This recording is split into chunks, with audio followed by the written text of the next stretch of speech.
December 16 ആഗമനകാലത്തിൻ്റെ 3-ാം വാരത്തിലെ ചൊവ്വാഴ്ച.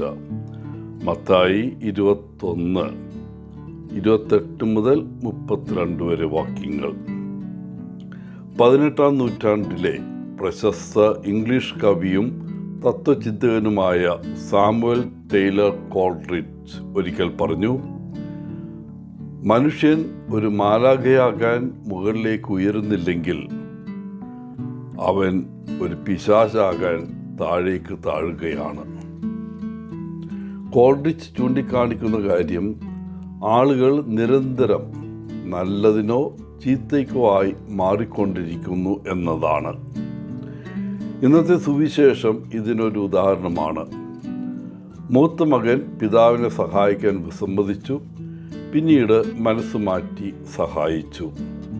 ഇളയ മകൻ പിതാവിനെ സഹായിക്കുമെന്ന് വാഗ്ദാനം ചെയ്തു, പിന്നീട് മനസ്സ് മാറ്റി വിസമ്മതിച്ചു. നന്നായി ആരംഭിച്ച് മോശമായി അവസാനിക്കുന്ന ഒരാളെക്കാൾ ദാരുണമായ മറ്റൊന്നുമില്ല.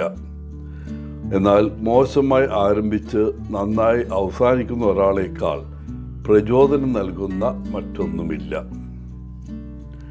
തൻ്റെ ശ്രോതാക്കൾ തന്നെ കുടുക്കാൻ ശ്രമിക്കുകയാണെന്ന് യേശുവിന് അറിയാമായിരുന്നതിനാലാണ് അവൻ 2 പുത്രന്മാരെക്കുറിച്ചുള്ള ഈ ഉപമ പറഞ്ഞത്. നികുതി അല്ലെങ്കിൽ ചുങ്കക്കാരും വേശ്യകളും അവർ എത്തുന്നതിന് മുമ്പ് സ്വർഗരാജ്യത്തിൽ എത്തുമെന്ന് അദ്ദേഹം മൂപ്പന്മാരോട് തുറന്നു പറഞ്ഞു. അവരുടെ പ്രതികരണം നിങ്ങൾക്ക് സങ്കല്പിക്കാൻ കഴിയുമോ? അവരോട് അങ്ങനെ പറയാൻ യേശുവിന് എങ്ങനെ ധൈര്യം വന്നു? അവർ ദേവാലയത്തോടും യഹൂദ ആചാരങ്ങളോടും ചട്ടങ്ങളോടും വിശ്വസ്തരായിരുന്ന വ്യക്തികളായിരുന്നു. യേശു ഇസ്രായേലരോട്, പ്രത്യേകിച്ച് മതാധികാരികളോടാണ് സംസാരിച്ചത്. പ്രവാചകന്മാരുടെ ദൈവവചനം ആദ്യം സ്വീകരിച്ചത് അവരായിരുന്നു. ഏക ദൈവത്തിൽ വിശ്വസിക്കുന്നുവെന്ന് അവർ അവകാശപ്പെട്ടു.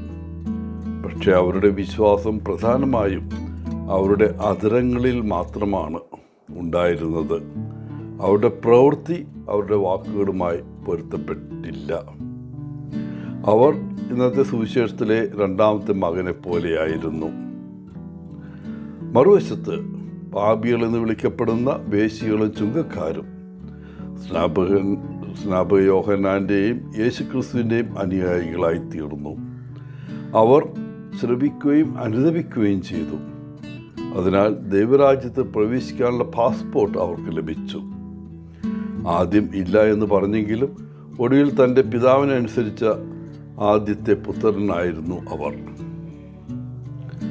സ്വയം നീതീകരണം നിത്യജീവൻ്റെ വാതിലിന് ഒരു വലിയ തടസ്സമാണ്. നമ്മൾ പലപ്പോഴും മറ്റുള്ളവരെക്കാൾ വിശുദ്ധരാണെന്ന ചിന്തയോടെ അവരെ നിന്ദിക്കുന്നു. അതുകൊണ്ട് പ്രിയപ്പെട്ടവർ, ഇന്ന് നമുക്ക് നമ്മുടെ സ്വന്തം അയോഗ്യതകളിൽ ശ്രദ്ധ കേന്ദ്രീകരിക്കാം. നമ്മെ വീണ്ടെടുക്കാൻ തൻ്റെ ഏകപുത്രനെ അയച്ച ദൈവത്തിന് നന്ദി പറയാം. അതിലുപരി നമ്മുടെ വാക്കുകൾ പ്രവൃത്തിയിലേക്ക് വിവർത്തനം ചെയ്യപ്പെടട്ടെ.